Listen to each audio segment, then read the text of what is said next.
There's so much we can all learn from Trey's playing.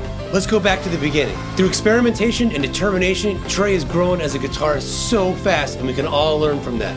Trey often uses a certain tactic that most guitarists who love to jam don't do. But before we get to that, let's look at some other things we can all learn from him. One thing that comes to mind when I think of Trey's playing is searching. He's always searching for a new sound and looking to push things further into uncharted territory. He once said, when you're a musician and you break new ground, it resonates into the common consciousness. Now, it's a great thing to apply to your own playing to really push your improvising further, because it strengthens your inner vision inside your head, and it also makes you listen a lot more to the people around you because you have nothing to hang on to, no patterns that you've been doing over and over. And now, speaking of breaking new ground, let's try out something I call a lightning round. All right, let's blaze through some ideas of what we can learn from Trey real fast. Let's put 30 seconds on the clock right here. Writing. Trey is constantly writing new songs, and it's something that's so beneficial to playing guitar. And even if you don't want to be a songwriter, it's something that can really help you out because it helps you also develop that inner ear, that inner vision, and it helps you develop your own kind of unique sound and break outside the patterns that you're used to playing. So I strongly recommend, try it out yourself. Nobody has to even hear it, but just try writing something, even if it's a simple little melody. Now, on the flip side of that, learning covers. Trey has learned and is still learning so many covers. He's not afraid to learn from others and apply that into his own playing. You can hear so many of his influences in his playing because he's learned their music. And I'm not saying just learn little pieces, but actually learn full songs, get them down as well as you can, and learn as many as you can. One of the most overlooked aspects of Trey's playing is his sense of rhythm. And speaking of covers, when I first did Yamar, I sounded like this. But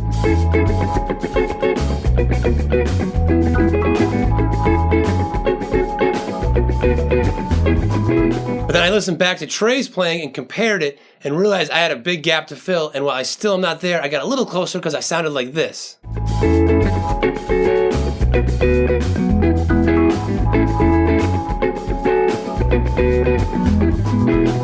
Now, sometimes when Trey's soloing, he keeps it real simple and just plays that vocal melody on the guitar. And let's also not forget, it's not all about Fish. His solo band is so killer.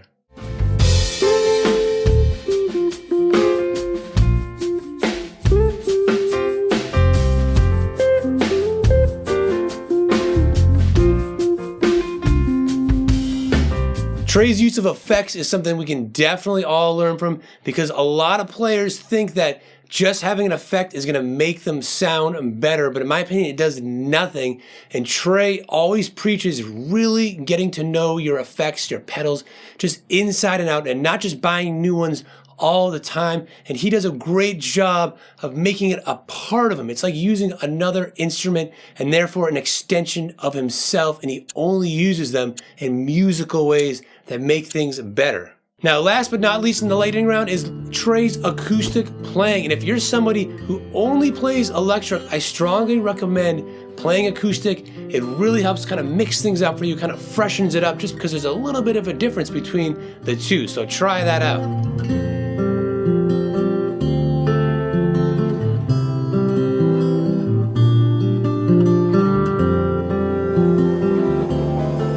There's so many things we can learn from Trey's guitar playing. I don't know what to pick next. Oh, it's so hard. All I know is you should set the gear shift for the high gear of your soul.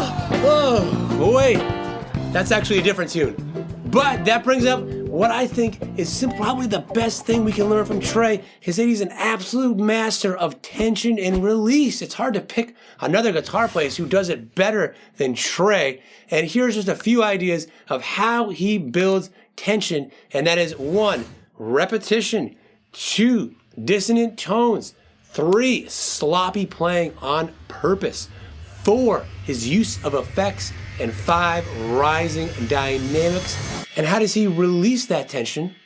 Well, he changes up the repetition, he cleans up the effects, he plays more precise after playing sloppy on purpose, he brings down the dynamics, but overall, he has contrast. Now, even though Trey will sometimes just search with no destination in mind, There are times where he knows exactly where he's going. This is a thing a lot of people who jam don't do and end up kind of falling a little flat. So there's some songs where he has a clear destination in mind, even though the jams may be very open-ended. It's kind of like having a map. You know you're going from one destination to another, and you have all these different routes you can take. You can even find a new one, and along the way you might see lots of different sights and sounds depending on which way you go, but in the end you know where you're going to end up. So at that peak, that climax, there's this objective target, and you know it's a feeling or an effect that you want the listener to have right at the end of the journey. Grabbing a scale and just playing will definitely work, but it will only get your playing so far. What will definitely help take your playing to the next level is learning specific tactics. So check out this video right here to learn how to take your playing out with this super simple Trey tactic.